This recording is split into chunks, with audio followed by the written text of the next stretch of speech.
Mari kita berdoa. Terima kasih Tuhan untuk satu kesempatan lagi di mana kami boleh Tuhan bersama-sama duduk diam di dalam rumah-Mu. Baik kami yang menyaksikan ibadah, baik yang ada di gereja, juga yang menyaksikan ibadah lewat live streaming. Kami percaya Tuhan, biarlah Engkau yang terus berkata-kata buat setiap kami, dan kami rindu Tuhan, Engkau yang berbicara buat setiap kami. Biarlah Engkau sendiri yang menyampaikan isi pesan-Mu buat setiap kami, dan kami boleh menangkap seluruh kebenaran firman-Mu. Terima kasih Tuhan, di dalam nama Tuhan Yesus kami berdoa dan mengucap syukur. Haleluya, amin. Shalom, saudara yang dikasihi Tuhan Yesus. Pada kesempatan ini saya rindu ingin membagikan sebuah kisah kehidupan dari seorang murid Tuhan, di mana di Alkitab dikatakan bahwa kesetiaannya telah teruji. Nah, Bapak Ibu, saudara yang dikasihi Tuhan Yesus, siang hari ini mari kita belajar dari kebenaran firman Tuhan yang ada di dalam kitab Filipi pasal yang kedua, ayat 19 sampai dengan ayat yang ke-22. Saya akan bacakan terlebih dahulu. Judul perikopnya adalah Timotius dan Epafroditus.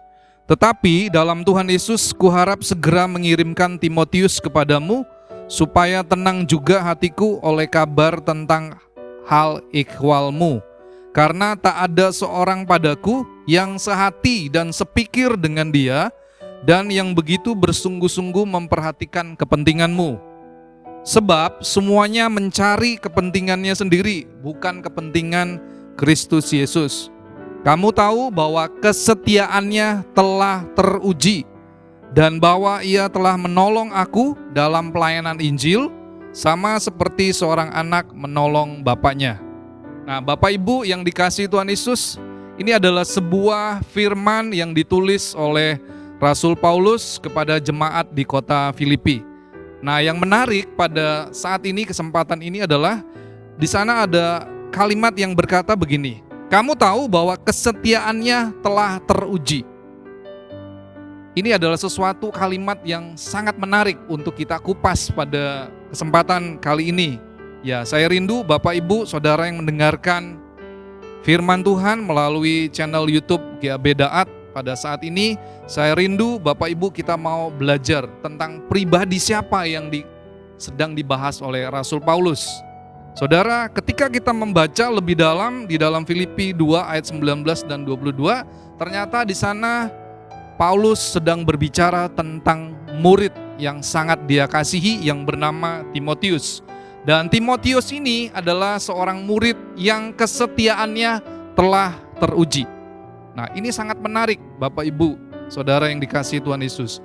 Salah satu karakter Tuhan adalah kesetiaan. Saudara, Allah yang kita sembah di dalam nama Tuhan Yesus, Dia adalah pribadi yang sangat setia. Alkitab mencatat bahwa Tuhan adalah pribadi yang setia. Itu tercatat di dalam 2 Tesalonika 3 ayat 3a. Nah, saudara, pribadi yang patut untuk diteladani di dalam perihal tentang kesetiaan adalah pribadi Tuhan Yesus. Dia adalah pribadi yang luar biasa. Bahkan kalau saya merenungkan bagaimana perbuatan dan karya Tuhan Yesus 2000 tahun yang lalu, saudara, itu membuktikan bahwa Dia adalah seorang pribadi yang tunduk dan setia kepada Bapa di surga. Dia tunduk dan setia untuk Dia melakukan seluruh kehendak Bapa, di mana Dia rela mati di atas kayu salib dan Dia menjadi korban penebusan dosa untuk seluruh umat manusia. Firman Tuhan di dalam 1 Petrus ayat 18-19 di sana dikatakan, sebab kamu tahu bahwa kamu telah ditebus dari cara hidupmu yang sia-sia, yang kamu warisi dari nenek moyangmu itu, bukan dengan barang yang fana, bukan pula dengan perak atau emas, melainkan dengan darah yang mahal, yaitu darah Kristus yang sama seperti darah anak domba yang tak bernoda dan tak bercacat.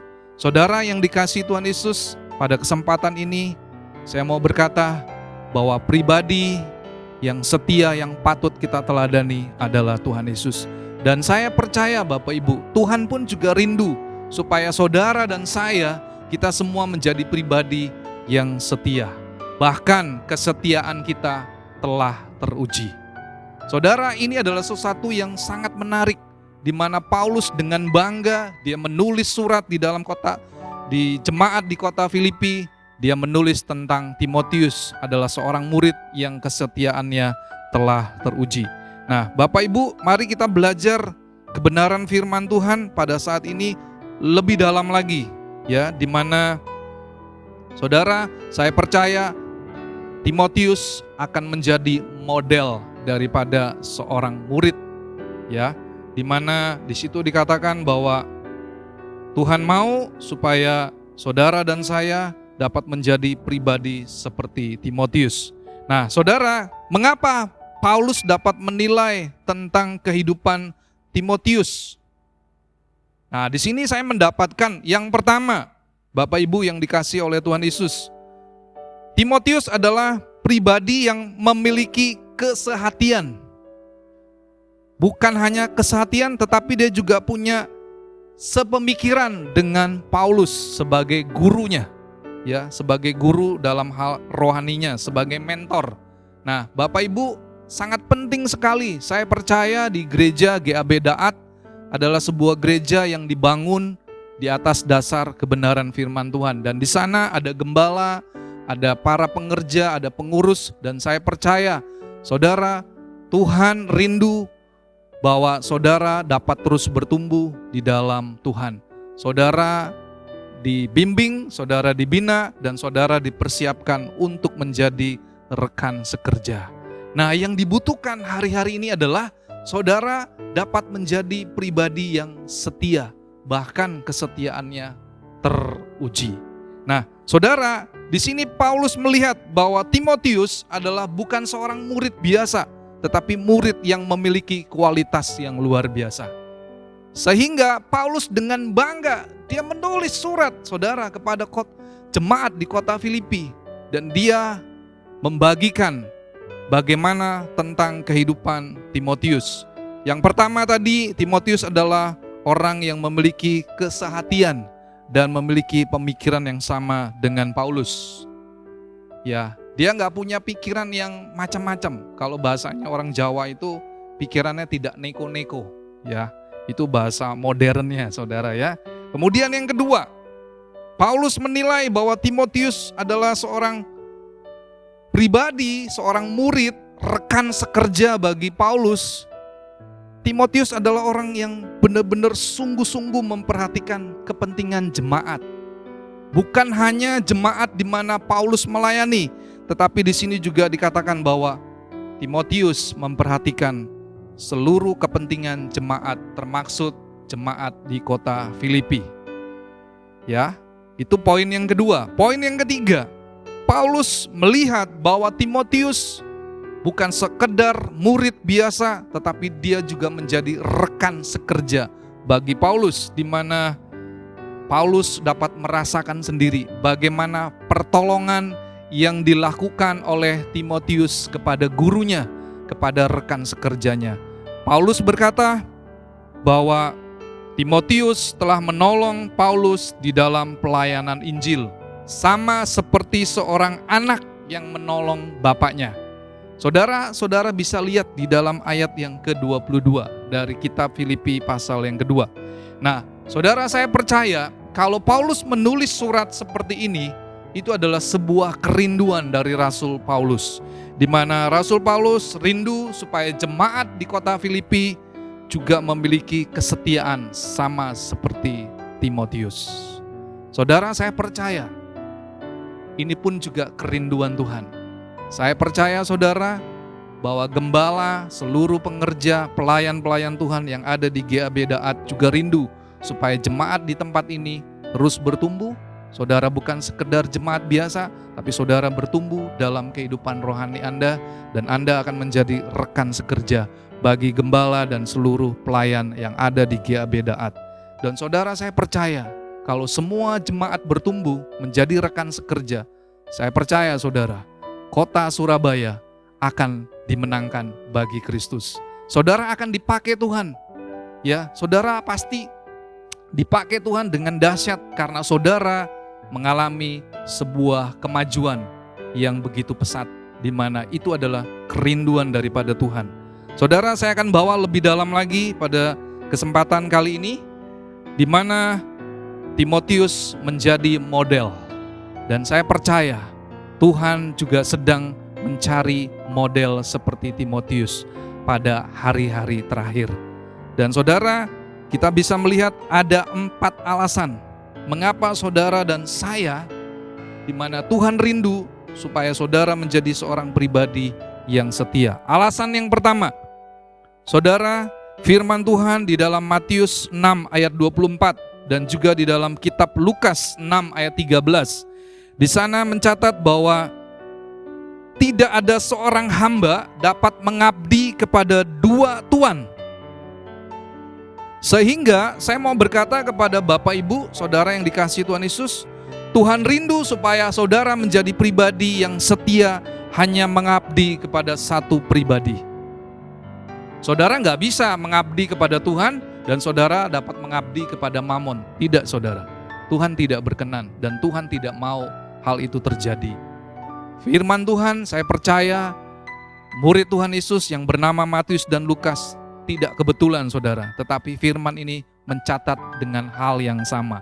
Itu berarti sesuatu yang penting untuk saudara dan saya perhatikan, dan supaya saudara dan saya tidak mengabdi kepada 2 tuan, tetapi saudara mengabdi kepada 1 pribadi, yaitu hanya kepada Tuhan Yesus. Alasan yang kedua, saudara, Tuhan rindu supaya saudara dan saya kita terus bertumbuh menjadi pribadi yang setia, bahkan pribadi yang kesetiaannya teruji.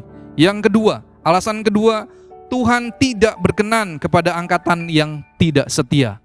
Alkitab mencatat, saudara, di dalam Matius 12 ayat 39, di sana dikatakan bahwa angkatan yang jahat dan tidak setia ini menuntut suatu tanda. Tetapi kepada mereka tidak akan diberikan tanda selain tanda Nabi Yunus. Saudara, saya mau menjelaskan kepada Bapak Ibu, bahkan saudara yang mendengarkan firman Tuhan lewat live streaming. Firman Tuhan berkata, Tuhan tidak berkenan kepada angkatan yang tidak setia. Angkatan yang tidak setia itu sama dengan angkatan yang jahat di hadapan Tuhan. Mari saudara, saya rindu biarlah kita boleh meng-cross-check diri kita, apakah saya sudah menjadi jemaat yang setia. Beribadah, saya menjadi jemaat yang setia melayani Tuhan dengan motivasi yang tulus. Hari-hari ini saudara, mencari pribadi yang setia itu sulit, saudara. Karena semua orang memiliki kepentingan. Saudara, seperti tadi Paulus berkata di awal surat, dia berkata bahwa semua orang sedang mencari kepentingan untuk dirinya sendiri. Menjadi pertanyaan buat saudara dan saya, sudahkah saudara memiliki kepentingan hanya 1, untuk memuliakan Tuhan? Kalau di luar itu, saudara bertobat, supaya saudara tidak menjadi pribadi yang jahat di mata Tuhan. Poin yang ketiga, alasan yang ketiga, saudara, supaya saudara dan saya menjadi pribadi yang setia, bahkan kesetiaannya teruji. Yang ketiga, alasannya adalah kesetiaan adalah hal yang penting di hadapan Tuhan. Saudara, firman Tuhan berkata di dalam Matius 23 ayat 23. Di sana Tuhan mengecam ahli-ahli Taurat. Saudara, ahli Taurat ini bukan orang-orang yang tidak mengerti kebenaran firman Tuhan. Bahkan mereka hafal, saudara, firman Tuhan, khususnya kitab Taurat. Mereka hafal betul, saudara. Kitab Kejadian, Keluaran, Imamat, Bilangan, dan Ulangan. Mereka hafal betul. Tetapi kenapa Tuhan mengecam? Karena mereka menganggap kesetiaan bukan sesuatu yang penting. Tetapi pada saat ini, ketika saudara mendengar firman Tuhan, saya percaya ini adalah pesan Tuhan, supaya saudara menjadi pribadi yang setia. Saudara tidak boleh mengabaikan kesetiaan. Saudara, biarlah kesetiaan itu menjadi bagian dalam kehidupanmu. Engkau setia bekerja dengan sungguh-sungguh ketika engkau bekerja di kantor. Ketika engkau memiliki usaha, lakukan itu dengan kesetiaan. Saya percaya Tuhan pasti akan menolong saudara. Dan saya percaya Tuhan akan membawa saudara dalam keberhasilan demi keberhasilan. Saudara, yang dibutuhkan hari-hari ini adalah kesetiaan. Saya percaya saudara, gembala di GAB Daat juga mencari hamba-hamba Tuhan yang setia. Orang yang tidak setia pasti tidak akan dipakai. Demikian juga di hadapan Tuhan. Saya rindu saudara yang mendengarkan firman Tuhan pada kesempatan ini, saudara biarlah saudara mengerti bahwa yang dicari Tuhan hari-hari ini adalah kesetiaan. Yang keempat, yang terakhir saudara, Tuhan rindu saudara menjadi pribadi yang setia karena ada upah yang menanti saudara. Saudara akan mendapatkan reward. Saya percaya Bapak Ibu, semua orang pasti senang dapat hadiah. Apalagi kalau gembala saudara datang tiba-tiba ucuk-ucuk memberikan hadiah kejutan. Waduh, pasti saudara ekspresinya senang, betul ya? Saya percaya Bapak Ibu, ya. Saya juga senang kalau saya tiba-tiba dapat hadiah. Baik dari orang terdekat, bahkan orang yang saya kenal ya. Saudara, saya senang kalau mendapatkan hadiah. Nah, di dalam firman Tuhan, Tuhan juga berjanji bahwa Tuhan hendak memberikan mahkota kehidupan. Firman Tuhan berkata di dalam Wahyu 2 ayat 10.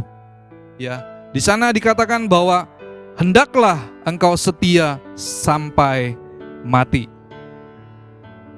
dan aku akan mengaruniakan kepadamu mahkota kehidupan.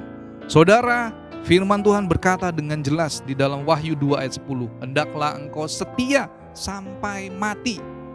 Jadi saya mau berkata, ukur kesetiaan adalah sampai akhir hidupmu. Itu adalah ukuran kesetiaan. Dan saya percaya kalau Tuhan berkata di dalam Wahyu 2 ayat 10, janji Tuhan adalah iya dan amin. Saudara pasti akan menerima mahkota kehidupan.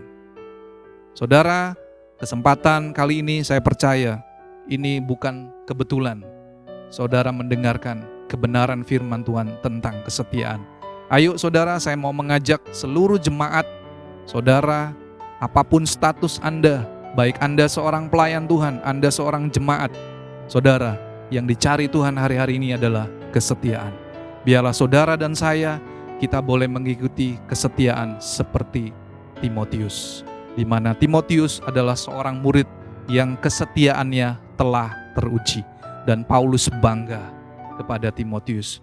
Dan Tuhan juga rindu saudara, Tuhan juga ingin dia menunjukkan kebanggaan kepada saudara, karena saudara didapati menjadi pribadi yang setia, bahkan kesetiaannya telah teruji.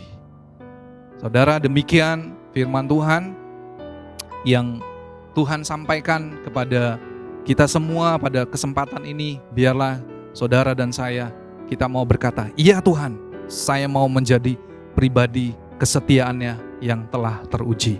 Saudara, saya percaya kalau orang yang setia, dia akan mendapatkan begitu banyak reward, bukan hanya dari Tuhan, bahkan di dunia ini pun.